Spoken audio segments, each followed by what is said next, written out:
Welcome to Montgomery Company. I'm your host, Renee Montgomery, and y'all know what time it is. It's Halloween, baby! When I was growing up, Halloween was a little different. Growing up in church, my sisters and I didn't really celebrate Halloween. We couldn't dress up as witches or ghosts or anything like that. Instead, we went to church on Halloween. And when we went to church, don't get me wrong, we did dress up. One year I was married and I shut it down. Then another year, we were the three wise men, my sister, myself, and my other sister. And we came with gifts for Jesus. It was a party. We still got candy. We played games. We did all the things that you may do on Halloween, except for we did it inside the church. Sanctified. Listen, it was called the Fall Festival, and I left feeling like I wasn't missing anything. I didn't know what I was missing. I didn't know about Halloween, but since Sirena and I have been married, I've been celebrating Halloween with her and our son every single year. Every year we choose a different theme for our costumes, and this year, as you can see, this year we're dressed up as Avengers Unite! Okay, so not only is this episode about one of our favorite holidays, but this episode is the 100th episode of Montgomery Company. And that brings me to my MVP of the week. So my MVP of the week this year is for everybody that helped make Montgomery Company happen. Our fans, the people that tapped in, are you subscribed? If not, what you doing? Subscribe now. Look what we doing out here. Shouts to the fans. Shouts to my family. Shouts to my team. All of the guests that's been on the show, shouts to you. And then shouts out to our loyal listeners and our MoCo community. We love you. This is what, look, I'm doing this for you. I'm doing this for me a little bit because I love to do this, but I'm doing this for you. So y'all know what to do. Let's get into this week's episode. We'll be right back with more MoCo!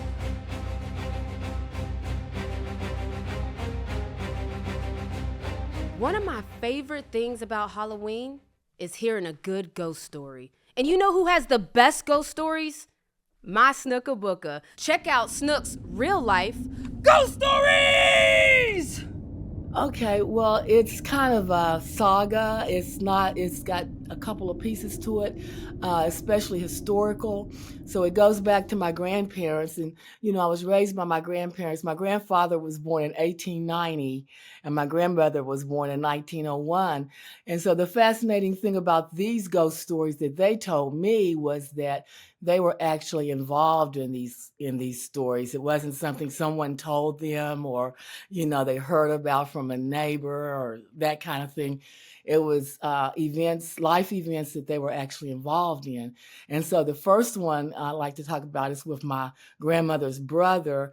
There was the three brothers, and I guess after they owned a tobacco farm, so after the week of working on the tobacco farm, they would go wherever to cat around, find women or whatever.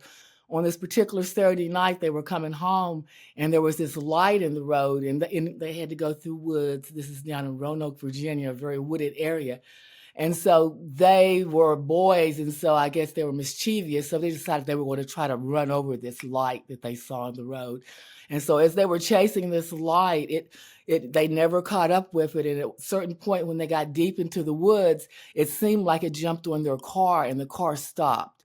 And so there they were now in the middle of the woods with this. They don't even know what it is because, it was out of the ordinary or whatever. And so they said they prayed and thought about it, but nobody would get out of the car. And after about an hour, the car started up and they went on home. And their parents told them that should teach them never try to chase down something or run over something you don't know what it is. And so this takes me to my grandmother, the sister of the brother. And I heard this story from other family members about this incident with the car, like, and it wouldn't start and all of that. So anyway, then my grandmother, as I said, was born in 1901.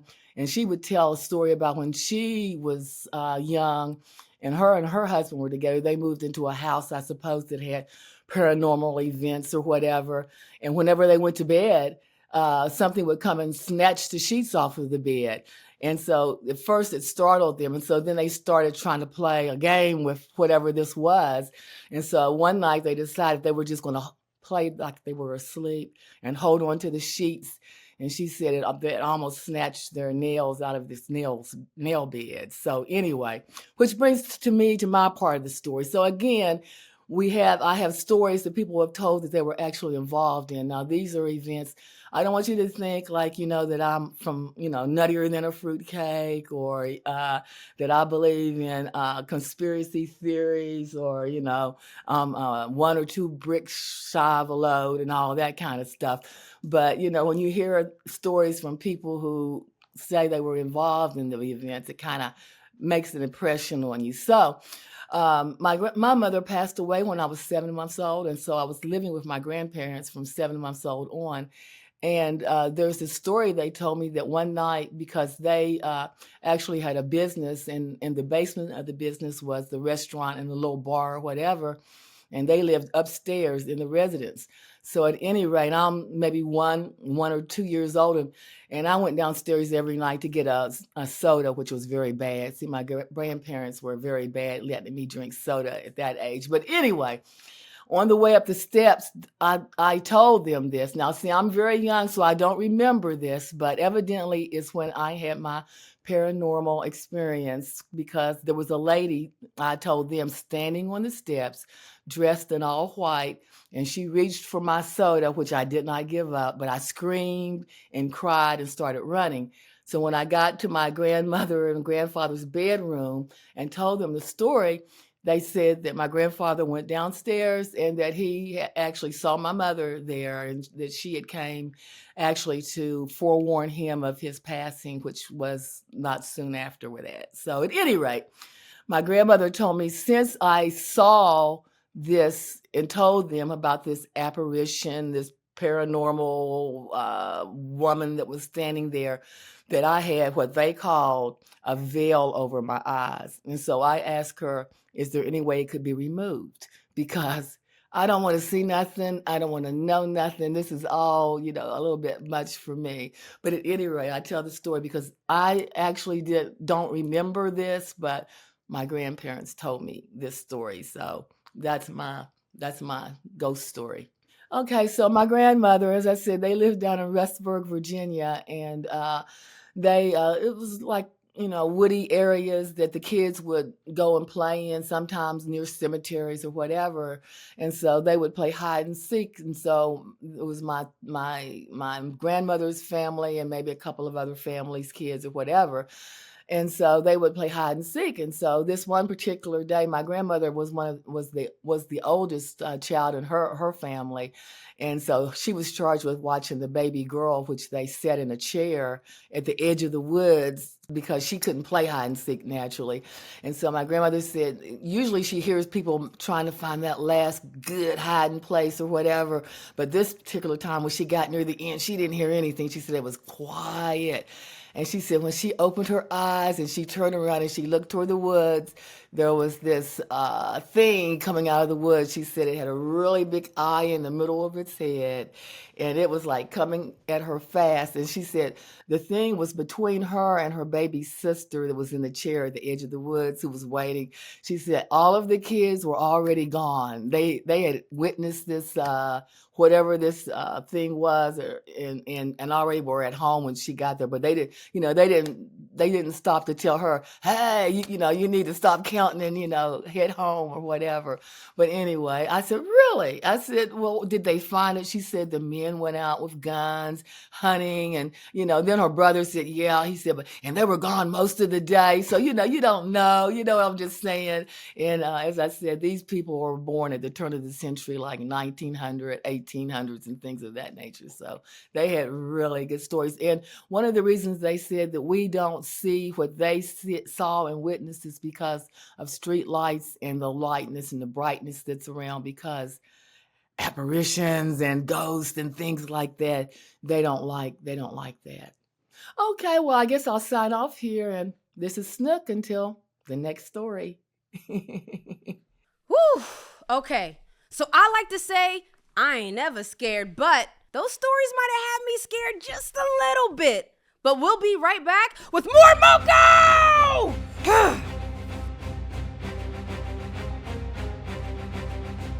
Welcome back to Montgomery Company. We the Avengers are uniting today, because today I'm here with my wife, Black Widow, also known as Sirena. Wait, don't you mean Natasha Romanoff?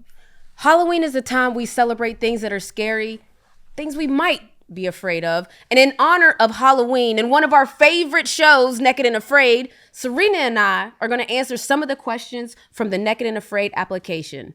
We're going to call this Halloween and Afraid, except we'll be clothed. And are you afraid? Are we going to be afraid? I'm a little afraid just because I don't know what the questions are. Let's get into it. All right. First question. Wow. Is there anything that you would feel embarrassed or uncomfortable doing on TV? Out the gates. I'm afraid. I think passing gas would be like. Oh my God. I think passing gas for anybody would be uncomfortable. Well, that made me think about that one episode where they were pooping right beside where they like slept. right by the camp. No, so you have really a little bit more. That. Yeah, you got a little bit more shame than them because folks, how you poop where you sleep? That don't even sound right. You're right. That was foul. That would be terrifying. I can't move in this costume, so you gotta Let me help you. Yeah. Okay. Come on, Natasha. Okay, so. Oh, this is so cute. So, what makes your heart melt? What do you have a sweet spot for? America, of course. What makes That's a my good heart answer. melt? Captain America? Yeah, I would say Captain America would definitely be America. That makes my heart melt. And then if we're doing me, I would say the community in America. Okay. I like people to be happy. So what makes my heart melt is when everybody can be happy. So I think if I was applying for this show, Halloween and Afraid, the thing that would make my heart melt the most would be like if our whole group could get along, because some people are toxic on that show and all they do is complain the whole time. And it's like, you came on this show, you knew the conditions were going to be harsh. Why are you complaining all the time? We have to be happy and we have to figure it out and we work together as a team and we can do it. Yeah, but then don't you need the hardships a little bit, because then the viewers, that's what the viewers enjoy, no? Yeah, my favorite part is when they break down. I'm not gonna lie, but I just don't want to be a part of a group that does that. But that is my favorite part, when the people have a complete meltdown. That's when we come to save the day, baby.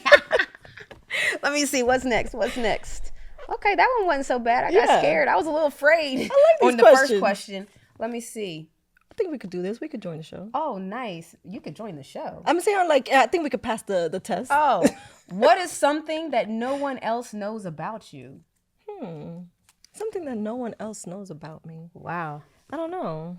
I feel like there's a lot of things afraid that people... gets deep on these questions. What do those people... Right, like, what does that have to do with you being naked and afraid? Something that no one knows about me. Maybe a mole somewhere? A mole, no. Oh. I'm trying to think. Let me see. I don't know. What about you? That's not my question. I think it's fair for you to answer, though. I mean, I don't know how much people know about how I don't like the great outdoors. Okay. I mean, but yeah, that I don't feels know. very normal. I think there's a lot of people that aren't outdoorsy. I'm trying to think of something that people don't know about me. I don't know, because I feel like I'm a pretty open book. Yeah, because people are like in our lives. This is hard for us because it's like there's a whole documentary out right now Yeah. on us, A Radical Act. So it's like my whole life is on display. I guess like my family knows that I'm a little crazy sometimes. No. Like I'm a little neurotic. Oh, So, do tell. Maybe I mean, don't know. I'm a perfectionist, so I like things to be, very like, I'm a little OCD, I guess. Oh, yes. So people that don't know me might not know that side of me, but Excellent. I'm very particular. Excellent. Excellent. I think that's this is a that's fact. my thing. This is a fact. I live with it. Okay, next question. Let's do it. What is your secret weapon? Ooh, I think being milk.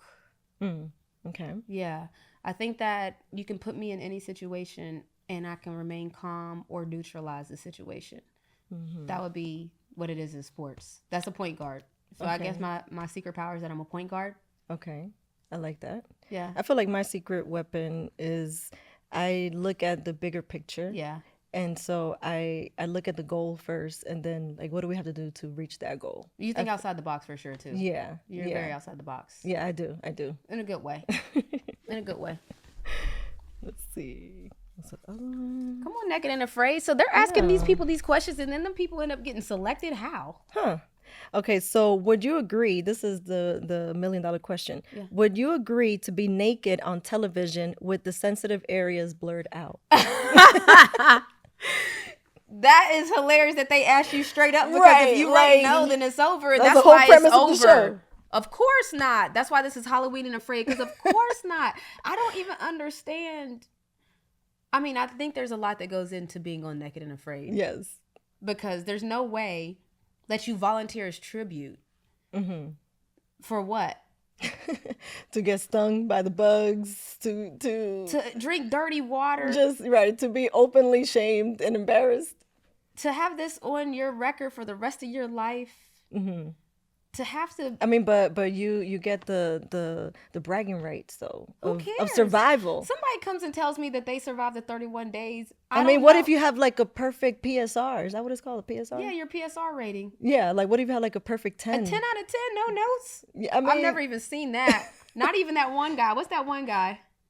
Jeff. Jeff, come on, hey Jeff, if you see this, Jeff, you are our least favorite character, but also our favorite character at the same time. Yes. Like at the same time, because we love that you're on the show because boy, are you messy Bessie. But I feel like he's real though. He's like, look, I'm not here to make friends. True. I'm just here to win. Sometimes I do, but like, I don't agree with him. Okay. I don't agree with him, but I do agree that it is a competition. You just have to, you got to win. It's a competition, but it's like, there's ways to win and there's ways not to win. I would go the other way. I would go the camaraderie way. Yeah, because Jeff's, I mean, it's survival. So Jeff, that's his way of survival. Exactly. In the true sense of survival, he does whatever it takes. Mm-hmm. That's why I know that I'm probably not built for certain things because I know that I won't do whatever it takes. Like I'll start to feel bad at a certain point. Like if I take somebody's actual food off their plate, which is what you do at Naked and Afraid when you hide stuff. Oh yeah, no, I know they starving over there and I'm watching them lose weight and starve. Yeah, no. I don't have what it takes. So to answer your question, Naked and Afraid, would I take off all my clothes and blur my private parts and bare it to the world for 28 straight days? No. No, neither would I actually. They have lost their Captain America mind if you think that I would do some crazy stuff like that. Yeah, I mean. But we love the show. Yes, it's for us to watch, not for us to participate. Boom. Who is it drawing? You. I got to draw and ask? All right, let me ask something. Come on, Natasha, we like this. Let's see. Oh, this is going to be easy for you. Please describe the locations and designs of any tattoos you may have. I don't have any tattoos. I know, that was easy for you. I don't have any tattoos. Wow. She doesn't have any tattoos. But you have how many? You have 5, 4? Yeah, I have 2 that you can see. And then I have 2 you can't see. And what do they say? It says blessed? Blessed and grateful. Okay. And then I have 2 that you can't see here and here. Mm-hmm. And that's it. So it's only 4. Yeah. Okay. Yeah, so that was easy. And the ones on the side, what do they say? Because they're in another language. Yeah, they're in another language. So here's the thing about this. They're in another language, so I honestly don't know what they say. But what I would hope that they would say is leader reaches highest potential and optimist. Oh, okay. I like that. So, optimist. But do they actually say that? We'll never know. I mean, we'll have to see. I'm sure somebody could translate. I don't want nobody translating nothing for me. Oh, and this will be the last question. Okay. This will be our last question Let's do of our Halloween and Afraid segment. Okay. What would your friends say are your 3 worst personality traits? Oh, I would say unbothered. Okay. That's what I mean by. But that's not bad though. It is bad. Why is that bad when I say it for you?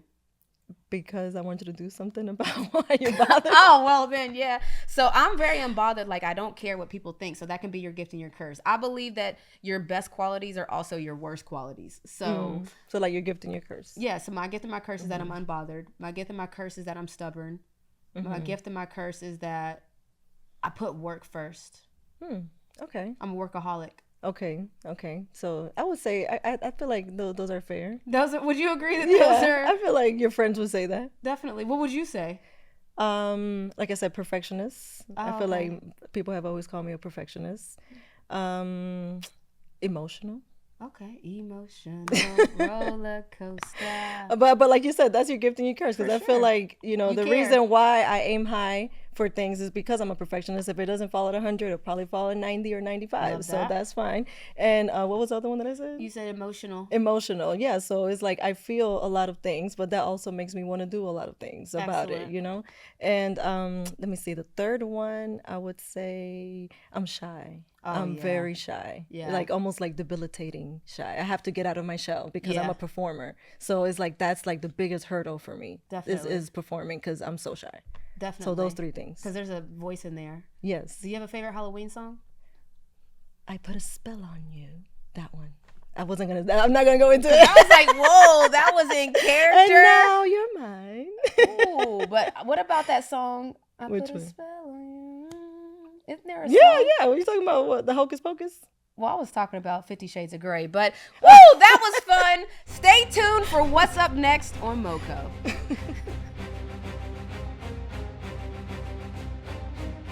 This year, Variety.com released their top 100 horror films. So I decided to bring my resident scary movie expert. Oh, yeah, this is my jam. Boom. Sirena, a.k.a. Black Widow, Natasha. a.k.a. Boom. Natasha. Natasha. So Natasha's here because she knows horror movies better than anybody. I'm talking pound for pound. Put your best fighter up against her. She knows her stuff. All right? So we're going to look, she's being shy. She knows her stuff. I'm okay. So we're going to talk about their top 5 horror movies, starting with Rosemary's Baby. Okay, that's a classic. That's. I mean, you know what it's about, right? I don't know what it's about. Okay, so it's about a woman that's pregnant with the Antichrist. Yeah, so you can see that being the basis for The Omen, for a whole bunch of other Antichrists. So that's the original. That's the OG of all the anti-baby Christ. I mean, I don't know any other movies that are older than that are talking about the Antichrist, but I'm sure there are. But that is the staple. Don't be coming to fact check, Natasha. All right. Number 4. Jaws. Oh yeah, Jaws. Jaws it's a classic. It's a classic that deserves to be on the top 5 because I mean I'm still scared of sharks to this day because of that. To this day, listen, even when I go to the ocean and I see people going a little bit too far out, it's like y'all don't know that Jaws is still out there. The movie's old, but why are you that far out there? Marine life is scary. I'm scared of the ocean, the water, the deep blue sea. I'm really like for real. That is always terrifying. Definitely. Number 3. Psycho. Ooh, Psycho. That's definitely a one that deserves to be on there. Bates I don't Motel. really know that. Bates Motel. Yeah, you love that show. I love Bates Motel. It's weird so you to see, say that's I why you love gotta learn scary. your history because Bates Motel comes from Psycho. It's from the story of is it Jason Bates? No, what's his name? Yes. Bates. I don't know his first name. Bates and his mom. Listen, it's weird to even say I like these crazy movies because it's like I do like Bates Motel, but don't judge me because it feels weird because Bates Motel is a weird show. Yes. But it's like I like Bates Motel. Yes, and also fun fact, but not so fun fact, it's based off a true story. That's what they said. Listen, I might like Psycho a little bit more because I'm scared of real humans. Like y'all will see from my list, but the things that scare me the most are humans. What about number 2 on the list? This is like A1, The Exorcist. Oh yeah, no, that I feel like that should be number 1. Yeah, The Exorcist has probably scarred me. I saw it for the first time when I was 9 years old, and it scarred me for life. Come on, Miss Lucy. I don't know if my baby should have been seeing The Exorcist for the first time at 9. Well, they had it in the movie theater because they were doing like a rerun of scary movies, and my dad took me, and it scared me straight. Like, I would have thought I pray every night because of that movie. I don't. The Exorcist made her a praying woman. So yes, I think I that don't fool with that demonic stuff. The Exorcist, when you really think about it, like if you think about scary and horror movies, I honestly think The Exorcist is probably like the first thing you kind of think of when you think of scary movies. Definitely. I mean, like even like The Conjuring, everything is. I feel like they were all born from The Exorcist. Crazy. Yes. All right, and number 1 on Variety.com's top 100 horror films list is. That's our drum roll. I want to hear this. The Texas Chainsaw Massacres. Okay. I can see that one being number 1 just because that one is also based off a true story. The original is. Yeah. See, what? Yeah. It's really crazy. So I can see Texas Chainsaw Massacre being number 1 to a lot of people because, it's a classic horror film. Me personally, I probably would have put Exorcist as number 1. Maybe Texas Chainsaw Massacre is number 2. Okay. But they're the experts. Yeah, I mean, so Texas Chainsaw Massacre, first of all, our videographer Justin said he wants to go to that house. I don't know how to feel about that. Like, I know that he's a horror fan like me. Whoa! It's like once I start to know something's real, it'd be like you gonna be on the next scary movie because why was you at there? No, I want to explore that house. I feel him though because when I saw The Conjuring, I wanted to visit that house. No, yeah, like in Amityville Horror too. Yeah, that should have been on the list. Amityville Horror, come on, but wait, let's get back to the fact that you want to go to the places where tragedies happen. I mean, what if they're still the magic inside of there. Or I'm protected by prayer when I go in this. I done seen a lot of people get killed on scary movies praying while they get killed. I'm just saying, I don't know.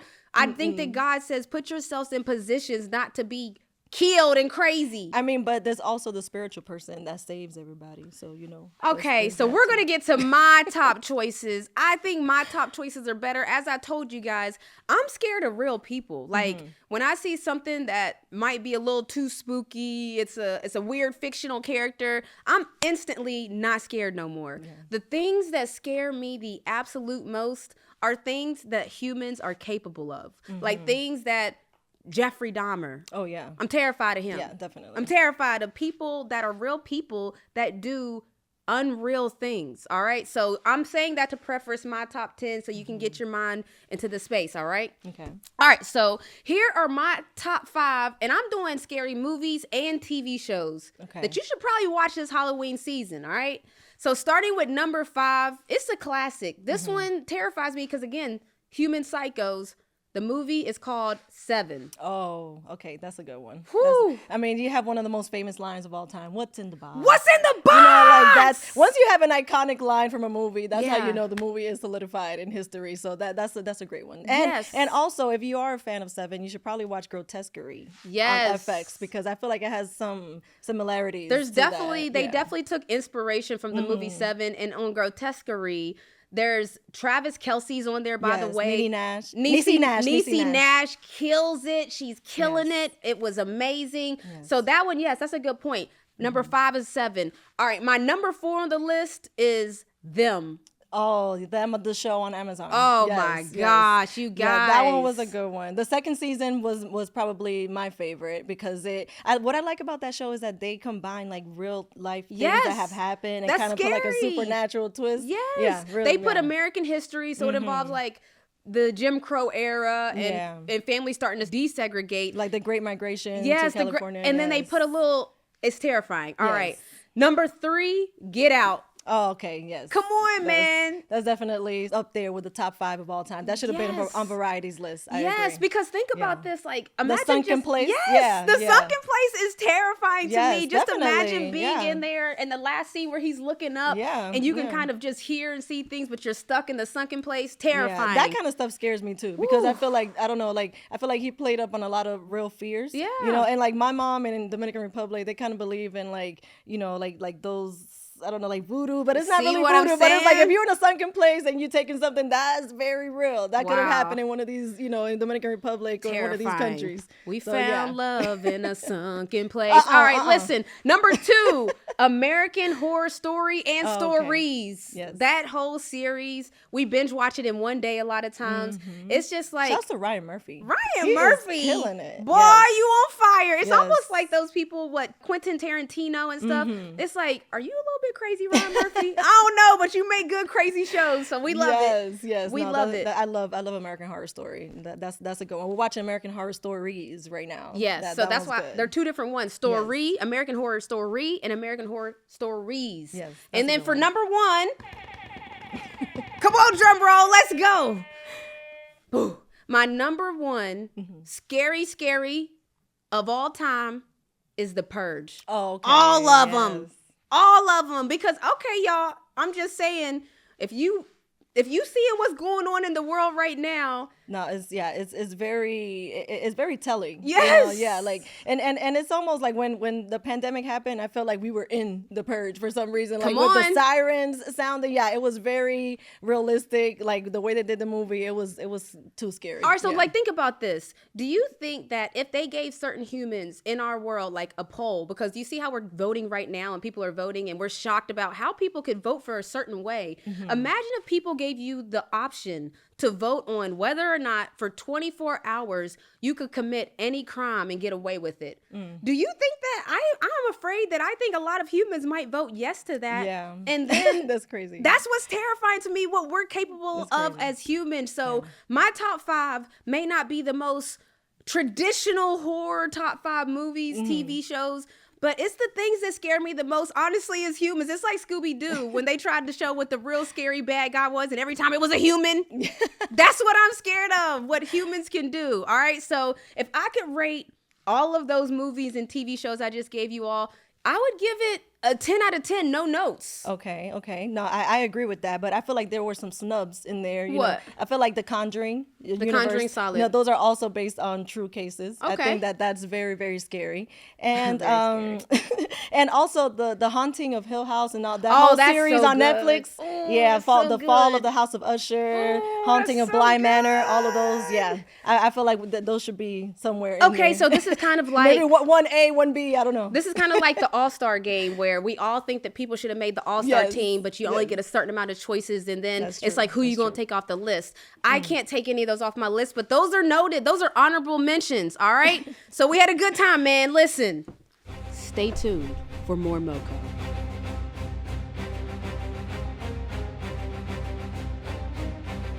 We had a great time with you today at Montgomery Company. At Halloween, people always say trick or treat, but I like to focus on the treat. Just because you're not a kid anymore doesn't mean you can't enjoy Halloween. Don't trick yourself, treat yourself. Get yourself some candy, some jewelry, some C-Suite 21s, whatever feels like a treat to you. Remember, you are worthy of a treat on Halloween and all year round. You know what? You can be a trick or you can be a treat this Halloween season, okay? Thank you for joining us for another episode of Montgomery Company. I'm your host, Renee Montgomery. See you next time! Thank y'all for joining us for this episode of Montgomery Company. Remember, if you've got a question for the MoCo mailbag, send it to us at moco@wabe.org or at Montgomery Co Pod on Instagram. This show is produced by Think Tank Productions in collaboration with WABE. Our executive producers are Amena Brown, Scotty Crowe, and Sirena Grace. Audio production is by Kevin Rinker and Matt Owen. Video by Ariel Brown, Greg Harding Films, and Ryshad Pitts. Until next time, I'm Renee Montgomery, and this is MoCo, where it's all sports, culture, and family business. WABE.